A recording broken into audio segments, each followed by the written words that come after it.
Viewers, ಹೇಗಿದ್ದೀರಾ? ಎಲ್ಲರೂ ಚೆನ್ನಾಗಿದ್ದೀರಾ ಎಂದು ಭಾವಿಸುತ್ತಾ ನನ್ನ ವಿಡಿಯೋವನ್ನು ಕಂಟಿನ್ಯೂ ಮಾಡುತ್ತಿದ್ದೇನೆ. ಇವತ್ತಿನ ವಿಷಯ ಮಿಸ್ ಮಾಡದೆ ಕೇಳಿ. ಎಪಿಸೋಡ್ 2. ನನ್ನ ಪ್ರೀತಿಯ ಸ್ನೇಹಿತರೆ, ಅದೊಂದು ಮಧ್ಯಮ ವರ್ಗದ ಕುಟುಂಬ. ಆ ಹುಡುಗಿ ಚಿಕ್ಕ ವಯಸ್ಸಿನಲ್ಲೇ ಅಮ್ಮನನ್ನು ಕಳೆದುಕೊಂಡಿದ್ದಳು. ಆಕೆಯ ಪಾಲಿಗೆ ಅಪ್ಪನೇ ಎಲ್ಲವೂ ಆಗಿದ್ದ. ಆ ಅಪ್ಪ ತನ್ನ ಮಗಳನ್ನು ತುಂಬ ಪ್ರೀತಿಯಿಂದ ನೋಡಿಕೊಳ್ಳುತ್ತಿದ್ದ. ಆ ಹುಡುಗಿ ಇಂಜಿನಿಯರ್ 2ನೇ ವರ್ಷದಲ್ಲಿ ಓದುತ್ತಿರಬೇಕಾದರೆ ಒಂದು ದಿನ ಕಾಲೇಜಿನಿಂದ ಮನೆಗೆ ಬಂದು ತನ್ನ ಅಪ್ಪನನ್ನು, ನನ್ನ ಎಲ್ಲ ಸ್ನೇಹಿತರ ಬಳಿ ಮೊಬೈಲ್ ಫೋನ್ ಇದೆ, ಅದಕ್ಕೆ ನನಗೂ ಫೋನ್ ಕೊಡಿಸು ಅಪ್ಪ ಎಂದು ಕೇಳಿದಳು. ಅಪ್ಪ, ಆಗೋಲ್ಲ ಮಗಳೇ, 2 ತಿಂಗಳ ನಂತರ ಕೊಡಿಸುತ್ತೇನೆ ಎಂದು ಹೇಳಿದರು. ತನ್ನ ಅಪ್ಪನ ಬಾಯಿಂದ ಮೊದಲ ಬಾರಿಗೆ ಇಲ್ಲ ಎಂಬ ಮಾತುಗಳನ್ನು ಕೇಳಿದ ಆ ಹುಡುಗಿ ಮರುದಿನ ಮತ್ತೆ ನನಗೆ ಸ್ಕೂಟಿ ಕೊಡಿಸು ಅಪ್ಪ ಅಂತ ಕೇಳಿದಳು. ಆಗಲೂ ಅಪ್ಪ, ಇಲ್ಲ ಮಗಳೇ, 2 ತಿಂಗಳ ನಂತರ ಕೊಡಿಸುತ್ತೇನೆ ಎಂದು ಹೇಳಿದರು. ಹೋಗಲಿ, ನನಗೆ ಒಂದು ಲ್ಯಾಪ್ಟಾಪ್ ಆದರೂ ಕೊಡಿಸು ಅಪ್ಪ ಅಂತ ಕೇಳಿದಳು. ಅದಕ್ಕೂ ಸಹ ಈಗ ಆಗೋಲ್ಲ ಮಗಳೇ ಅಂತ ಹೇಳಿದರು. 2 ದಿನ ಕಳೆದ ಮೇಲೆ ನಮ್ಮ ಕಾಲೇಜಿನಲ್ಲಿ ಎಲ್ಲರೂ ಪ್ರವಾಸಕ್ಕೆ ಹೋಗುತ್ತಿದ್ದೇವೆ ಅಂದಾಗ, ಮಗು ಈಗ ಬೇಡಮ್ಮ, ಮುಂದಿನ ವರ್ಷ ಹೋಗುವಂತೆ ಎಂದು ಹೇಳಿದರು ಅಪ್ಪ. ಆಗ ತಕ್ಷಣ ಕೋಪಗೊಂಡ ಮಗಳು, ಈ ಮನೆಯಲ್ಲಿ ನನಗೆ ಬೆಲೆ ಇಲ್ಲ ಅಂತ ಹೇಳಿ ತನ್ನ ರೂಮಿನ ಒಳಗೆ ಹೋಗಿ ಬಾಗಿಲನ್ನು ಭದ್ರವಾಗಿ ಹಾಕಿಕೊಂಡು ಬಿಟ್ಟಳು. ಸ್ವಲ್ಪ ಹೊತ್ತು ಬಿಟ್ಟು ಅಪ್ಪ ಬಾಗಿಲನ್ನು ಬಡಿದು, ಮಗಳೇ, ನಿನಗೆ ಇಷ್ಟವಾದ ಸಿಹಿ ತಿಂಡಿ ಮಾಡಿದ್ದೀನಿ, ಬಾರಮ್ಮ ಎಂದು ಕರೆದಾಗ, ನನಗೆ ನೀನು ಬೇಡ, ನಿನ್ನ ಸಿಹಿ ತಿಂಡಿನೂ ಬೇಡ ಅಂತ ಹೇಳಿದಳು. ಮತ್ತೆ ರಾತ್ರಿ 10 ಗಂಟೆಗೆ ಹೋಗಿ ಮಗಳೇ ರೂಮಿನ ಬಾಗಿಲನ್ನು 3-4 ಬಾರಿ ಬಡಿದು ಊಟಕ್ಕೆ ಬಾ ಎಂದು ಕರೆದರು. ಡ್ಯಾಡಿ, ಡೋಂಟ್ ಡಿಸ್ಟರ್ಬ್ ಮೀ ಅಂತ ಹೇಳುತ್ತಾಳೆ. ಅಲ್ಲಿಂದ ಆ ತಂದೆ ಸುಮ್ಮನೆ ಬಂದು ಬಿಟ್ಟ. ಆಕೆ ನಿದ್ದೆಯಿಂದ ಎದ್ದು ಕಣ್ಣು ಬಿಟ್ಟು ನೋಡೋ ವೇಳೆಗೆ ಬೆಳಗ್ಗೆ ಸಮಯ 8:30 ಆಗಿದೆ. ಇದೇನು ಇಷ್ಟೊಂದು ಸಮಯ ಆಗಿದೆ? ಕಾಲೇಜಿಗೆ ಲೇಟ್ ಆಯಿತು. ಅಪ್ಪ ನನ್ನನ್ನು ಪ್ರತಿದಿನ ಬೆಳಿಗ್ಗೆ 5 ಗಂಟೆಗೆ ಬಾಗಿಲು ತಟ್ಟಿ ಎಬ್ಬಿಸುತ್ತಿದ್ದರಲ್ಲ, ಇವತ್ತು ಏಕೆ ಎಬ್ಬಿಸಲಿಲ್ಲ ಅಂತ ಹಾಸಿಗೆಯಿಂದ ಎದ್ದು ಬಾಗಿಲು ತೆರೆದು ಹೊರಗೆ ಬಂದು ನೋಡುತ್ತಾಳೆ. ಅಪ್ಪ ಸೋಫಾದ ಮೇಲೆ ಬಿದ್ದಿರುತ್ತಾರೆ. ಹತ್ತಿರಕ್ಕೆ ಹೋಗಿ ಅಪ್ಪನ ಎದೆಯ ಮೇಲಿದ್ದ ಪತ್ರವನ್ನು ತೆರೆದು ಓದಲು ಪ್ರಾರಂಭಿಸಿದಳು. ನನ್ನ ಪ್ರೀತಿಯ ಮಗಳೇ, ಯಾಕೋ ಸ್ವಲ್ಪ ದಿನಗಳಿಂದ ಎದೆ ನೋವು ಜಾಸ್ತಿ ಬರುತ್ತಿತ್ತು ಮಗು. ನೀನೆಲ್ಲಿ ಭಯಪಡ್ತೀಯೋ ಅಂತ ನಿನಗೆ ಹೇಳಿರಲಿಲ್ಲ.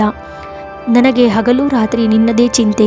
ಒಂದು ವೇಳೆ ನನಗೇನಾದರೂ ಆದರೆ ಹೆಚ್ಚು ಕಡಿಮೆ ನಿನ್ನ ಭವಿಷ್ಯ ಬಗ್ಗೆ ಯಾರು ಆಲೋಚಿಸುತ್ತಾರೆ? ಅದಕ್ಕೆ ನೀನು ಬೀದಿ ಪಾಲಾಗಬಾರದು ಅಂತ ನಿನ್ನ ಹೆಸರಿನಲ್ಲಿ ಒಂದು ಹೊಸ ಮನೆಯನ್ನು ಕೊಂಡಿದ್ದೇನೆ. ನನ್ನ ಬ್ಯಾಂಕಿನಲ್ಲಿದ್ದ ಹಣವನ್ನೆಲ್ಲ ಆ ಹೊಸ ಮನೆ ಕೊಂಡು ನಿನ್ನ ಹೆಸರಿಗೆ ಮಾಡಿದ್ದೇನೆ. ಅದಕ್ಕೆ ನೀನು ಕೇಳಿದ್ದನ್ನು ಕೊಡಿಸಲು ನನ್ನಿಂದ ಸಾಧ್ಯವಾಗಲಿಲ್ಲ. ನನ್ನನ್ನು ಕ್ಷಮಿಸು ಮಗಳೇ, ಪ್ಲೀಸ್. ನಿನ್ನನ್ನು ನೋಡದೆ, ನಿನ್ನ ಜೊತೆ ಮಾತನಾಡದೆ ಒಂದೇ ಒಂದು ದಿನವೂ ಇರದ ನಾನು ನಿನ್ನ ಜೊತೆ ಮಾತನಾಡಿ 2 ದಿನ ಆಯಿತು ಮಗಳೇ. ಈಗ ನನಗೆ ತುಂಬ ಎದೆನೋವು ಕಾಣಿಸುತ್ತಿದೆ ಮಗು. ಯಾಕೋ ತುಂಬ ಭಯ ಆಯಿತು. ನಿನ್ನನ್ನು ಒಂದು ಬಾರಿ ನೋಡಿ ಕ್ಷಮೆ ಕೇಳಿಬಿಡೋಣ ಅಂತ ಬಂದ ಬಾಗಿಲನ್ನು ಬಡಿದೆ. ಆದರೆ ನೀನು ಬಾಗಿಲು ತೆರೆಯಲೇ ಇಲ್ಲ. ಹೀಗೆ 5-6 ಬಾರಿ ಬಾಗಿಲನ್ನು ಬಡಿದರೂ ನೀನು ಬಾಗಿಲು ತೆಗೆಯಲಿಲ್ಲ. ಬಹುಶಃ ನಾಳೆ ಆದರೂ ನೀನು ನನ್ನ ಜೊತೆ ಮಾತನಾಡುತ್ತೀಯಾ ಅನ್ನೋ ಭರವಸೆಯಿಂದ ಈ ಪತ್ರವನ್ನು ಬರೆಯುತ್ತಿದ್ದೀನಿ.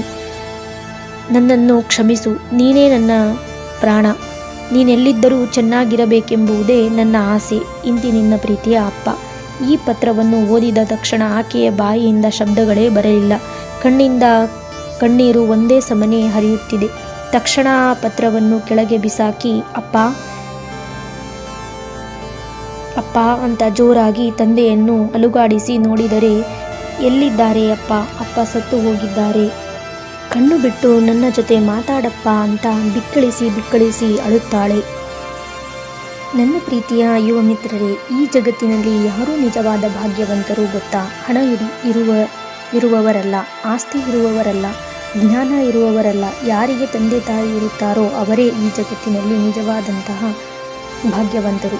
ಈ ಜಗತ್ತಿಗೆ ನಮ್ಮನ್ನು ಪರಿಚಯಿಸುವವಳು ನಮ್ಮ ತಾಯಿಯಾದರೆ, ಈ ಜಗತ್ತನ್ನೇ ನಮಗೆ ಪರಿಚಯಿಸುವವನು ನಮ್ಮ ತಂದೆ. ಅಕಸ್ಮಾತ್ ಗೊತ್ತಿದ್ದೋ ಗೊತ್ತಿಲ್ಲದೆಯೋ ನಿಮ್ಮ ಅಪ್ಪ ಅಮ್ಮ ಬೈದಿದ್ದರೆ, ಅವರ ಮನಸ್ಸಿಗೆ ಹರ್ಟ್ ಮಾಡಿದರೆ, ಪ್ಲೀಸ್ ಇವತ್ತೇ ಈಗಲೇ ಈ ಕ್ಷಣವೇ ಅವರಲ್ಲಿ ಕ್ಷಮೆಯನ್ನು ಕೇಳಿ. ಧರ್ಮ ಯಾವುದಾದರೇನು, ಜಾತಿ ಯಾವುದಾದರೇನು, ಮನುಷ್ಯ ಒಳ್ಳೆಯವನಾದರೆ ಸಾಕು. ಈ ವಿಡಿಯೋವನ್ನು ಮುಕ್ತಾಯಗೊಳಿಸುತ್ತಿದ್ದೇನೆ. ಪ್ಲೀಸ್ ಈ ವಿಡಿಯೋ ಇಷ್ಟವಾದಲ್ಲಿ ಸಬ್ಸ್ಕ್ರೈಬ್ ಮಾಡಿ, ಲೈಕ್ ಮಾಡಿ, ಅಲ್ಲೇ ಇರುವ ಬೆಲ್ಲೈಕನನ್ನು ಕ್ಲಿಕ್ ಮಾಡಿ. ಇದರಿಂದ ನನ್ನ ಹೊಸ ವಿಡಿಯೋ ನೋಟಿಫಿಕೇಷನ್ ನಿಮಗೆ ಬರುತ್ತದೆ. Thank you to all.